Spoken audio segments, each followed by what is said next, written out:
नमस्ते बच्चों, प्रश्नावली 50 में आप सभी का स्वागत है। और हम इस प्रश्नावली में बिहारी लाल के दोहे को पढ़ेंगे।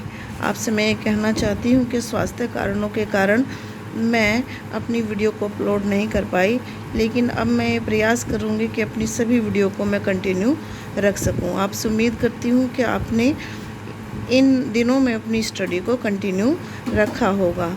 नए जुड़ने वाले बच्चों से ये कहना चाहती हूँ कि वो हिंदी के सिलेबस को पूर्ण करने के लिए मेरी सभी पुरानी वीडियो को देखें और इसका लाभ उठाएं। तो चलिए आरंभ करते हैं।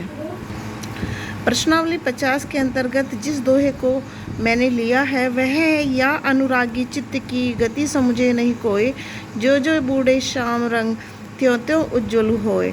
यहाँ पर मैं ये बताना चाहती हूँ कि बिहारी लाल जी का यह दोहा प्रश्नावली के अंतर्गत आने वाला महत्वपूर्ण दोहों के अंतर्गत मैं इसे गिन रही हूँ, और मैं ऐसा मानती हूँ कि इस बार शायद ये पूछा जा सकता है। तो इस दोहे का प्रसंग इसमें यहाँ मैं प्रस्तुत कर रही हूँ, और संदर्भ जो इस दोहे का होगा वह बिहारी लाल जी के अन्य दोहों में मैंने जो संदर्भ दिया है उसी की भांति होगा। तो इस दोहे में बिहारी लाल जी जो है लिखते हैं या कहते हैं कि श्री कृष्ण के प्रेम से जो मन की मलिनता या कलुषता है वह दूर हो जाती है। तो अब हम इसकी व्याख्या देख लेते हैं। यहाँ पर व्याख्या में बिहारी लाल जी लिखते हैं कि अनुराग का मतलब होता है प्रेम या स्नेह से भरे हुए मन की गति को समझना कठिन है। इसकी गति बड़ी विचित्र है।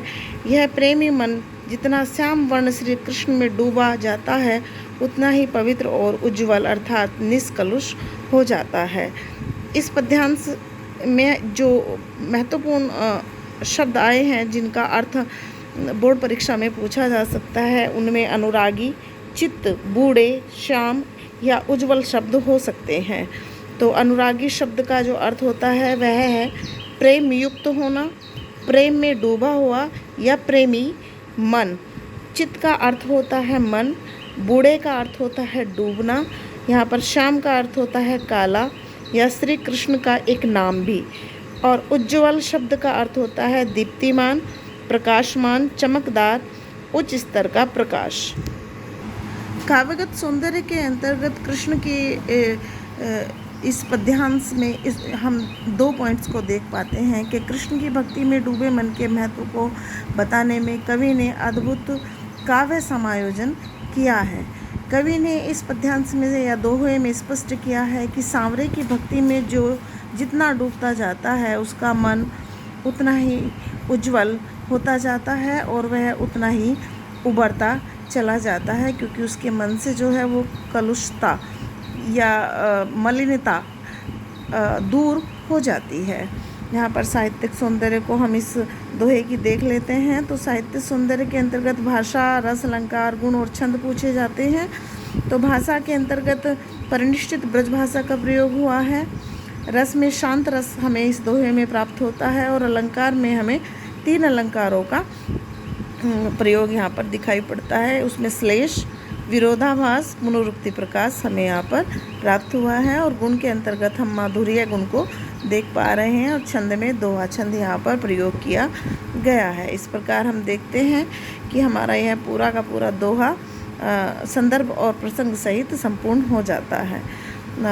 अब मैं नए बच्चों से कहना चाहती हूँ कि वो अपने कार्य को पूरा करें, मेरी सभी पिछली प्रश्नावलियों को देखते हुए, और अपने सिलेबस को कंप्लीट करें। मैं इसी हफ्ते यानी कि सोमवार से जो नया हफ्ता आरंभ हो रहा है, इस पूरे हफ्ते में पद से संबंधित या काव्य संकलन से संबंधित संपूर्ण कार्य को निपटा दूंगी, और इसके बाद मैं गद्य की तरफ चलूँगी। तो यदि मेरी वीडियो आपको पसंद आई हो तो वीडियो को लाइक करें और मुझे सब्सक्राइब ज़रूर करें। धन्यवाद।